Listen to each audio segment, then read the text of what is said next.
Ayer fue nuestro día, el del periodista.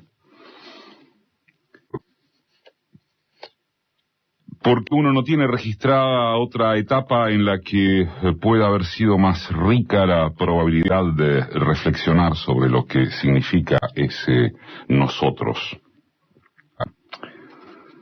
Quede claro que digo etapa, por tanto es probable que el año pasado y el otro y hasta el otro pueda haber vertido conceptos similares o idénticos a los que siguen o a algunos de estos que siguen. No tuve ganas de irme al archivo personal para corroborarlo.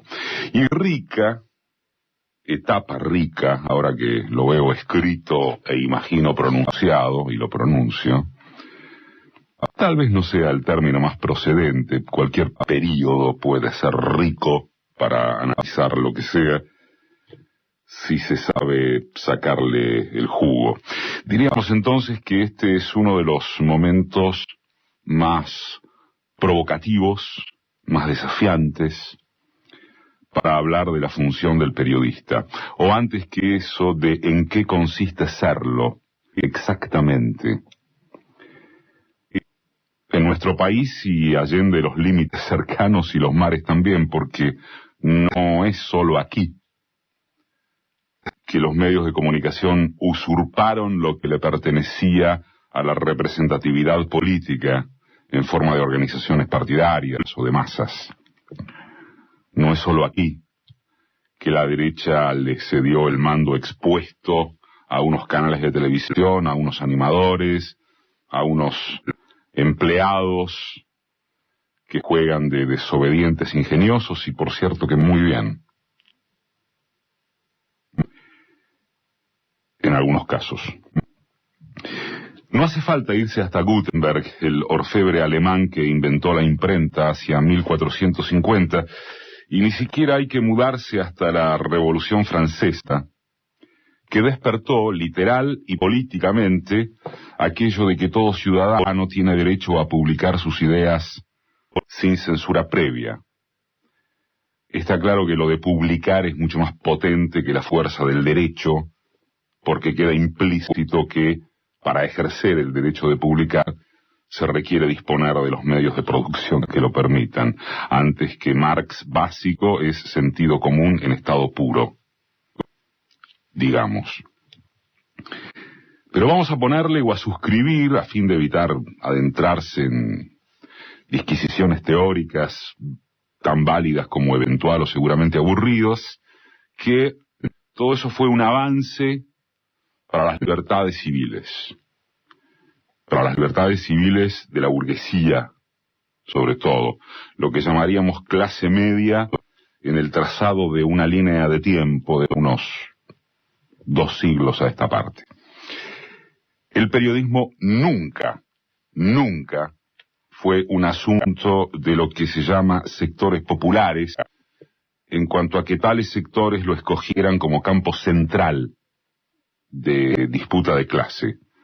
Lo realmente habido fue, es, será que gobiernos, empresarios, partidos políticos, intelectuales o gente intelectualmente inquieta, organizaciones sociales, orgas, grupos e individuos sueltos, cenáculos poderosos o autofagocitados en su capacidad de convencerse no más que a sí mismos, y sus etcéteras, usaron al terreno periodístico como otro más de la pelea por el poder. Según sea el caso, y si se quiere disculpas por la perogrullada, poder va en mayúscula o minúscula. ¿Cuál es en consecuencia la diferencia o distinción con esta etapa? Yo creo que hay 2, por lo menos. Una es el sinceramiento respecto de que esto es así. Y la otra, por usar cierta fraseología común, es que antes había códigos como algunos chorros de antes, dicen acerca de los chorros de ahora. Antes quiere decir cuando los medios de comunicación no eran todo omnipresente, sino una parte. Eran un adminículo de la lucha de clases o de las clases en lucha, no su sustrato casi esencial. Eso de los códigos, de ciertos códigos, implicaba que no había operaciones de prensa constantemente impúdicas, que no se trampeaba independencia. Bueno, y que había grandes periodistas, ¿no? Que en Clarín supieron escribir Bayer y González Tuñón, así fuere porque Roberto Noble necesitaba usarlos para limpiar conciencia burguesa culposa, igual que Jacobo Timerman o que Botana. No contrataban a cualquiera. Había entre buena y muy buena estatura en los actores y operadores del periodismo para jerarquizar la bajada de línea. Jamás hubo ni habrá periodista que no responda primordial o finalmente a un interés ideológico, a una posición política, circunstancial o terminante en forma objetiva o subjetiva. Mariano Moreno, el fundador de Gaceta de Buenos Aires, el 7 de junio de 1810, nunca imaginó que ese órgano fuese otra cosa que el difusor de las disposiciones y actividades de la primera Junta de Mayo. 8 de los 9 integrantes de ese grupo eran masones militantes. Bartolomé Mitre dejó su sello en la fundación del diario que desmiente desde su propio lema cualquier pretensión de objetividad. La Nación, tribuna de doctrina. Recorre hacia todos y cada uno de los próceres de la argentinidad, en el ámbito que fuere, en serio o en joda, y digan si hay alguno, y si hay sociólogo o historiador o cientista social que se proclame independiente.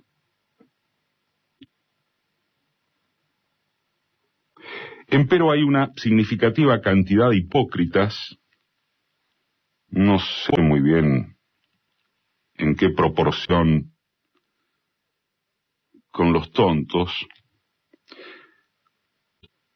ejercitantes de este oficio indefinido o indefinible del periodismo, que se adjetivan de tal modo, independientes.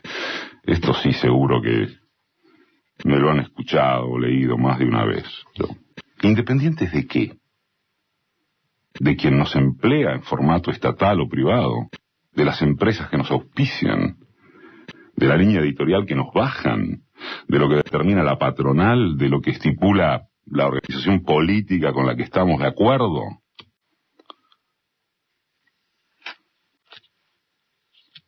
El punto parecería ser, o seguramente es, si esa patronal es ideológicamente propia a valores constantes, o si uno es un mercenario que se compra el papel de que lo emplean inocentemente. Si uno dice lo que dice, se informa lo que informa, porque está convencido o porque le calza en un momento dado decir esto o lo otro. Para saber de qué hablamos cuando hablamos de periodismo o periodistas, una de las dificultades primordiales, si no la cardinal, es cómo definir a esta actividad. Semánticamente, nadie expresa la más mínima duda en torno de qué es ser médico, carpintero, maestro, futbolista, arquitecto, artesano, escritor, analista de sistemas, personal doméstico, luthier, enólogo. Pero ¿cómo se hace para abreviar qué cosa viene a ser estrictamente un periodista? Más vale que Walsh y García Lupo no son lo mismo que cualquier buchón o indagador de un programa de chimentos. Sin embargo, esta segunda, es gente que también informa cosas, que las comunica, que descorre velos, que inclusive trabaja bajo la dependencia de primiciar u obtener datos con relativa frecuencia, so pena de que los echen de una sola patada, y más allá de la inexistente relevancia social y ética de las intimidades farandulescas o amarillistas que ventilan. Y en ese sentido, técnicamente, bueno, les cabe la misma etiqueta genérica que pongámosle a Woodward y Bernstein. Son periodistas. Pónganles el calificativo que quieran, pero son periodistas. No se los toma en serio al margen de que se los consuma para distraerse, pero se les dice periodistas, bueno, por el convencionalismo de que no hay a rápida mano otra palabra de mayor precisión. De ninguna manera eso responde a un concepto de respeto profesional, es un artilugio. No son el doctor. Son unos tipitos que vaya a saberse por qué o el por qué no importa en este momento. Están en un medio masivo o en un medio a secas, con todo lo que eso significa para la fantasía de la gente que, porque le sale una voz o una imagen desde algún aparato, se cree que está con una deidad. Y no somos doctos, ni a priorística ni necesariamente quienes salimos por la tele o por la radio, ni quienes firmamos columnas. Somos alguien que llama la atención. Y chau. Luego, ¿de qué manera se llama la atención? ¿Con categoría o a como sea? Por las razones históricas que fueren, hubo un tiempo, una épica profesional, quizás eso sea maximalista, pero algún tiempo en el que para justificarse periodista había que escribir bien, hablar bien, construir adecuadamente sujeto, verbo, predicado, e inclusive manipular, pero con elegancia, con, uso la palabra otra vez, estatura profesional, con acatamiento a la dignidad. Volvamos a eso, o vayamos a eso, ¿no? No usar un potencial casi en cada oración, no transformar en impunidad la protección de nuestro estatuto, no hacer que no jugamos para nadie, no actuar virginidad. Lo siento o lo gozo al decirlo, sin tampoco, por favor, trazar la glorificación de un pasado perfecto, ni cosa que se le parezca. Pero creo que vale la pena ser un melanco que añora o valoriza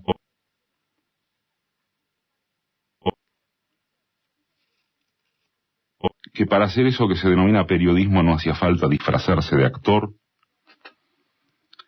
ni tener imitadores a tiempo completo en la radio para que devuelvan las paredes de nuestras atendibles o lamentables ocurrencias. No hacía falta inventar noticias ni denuncias.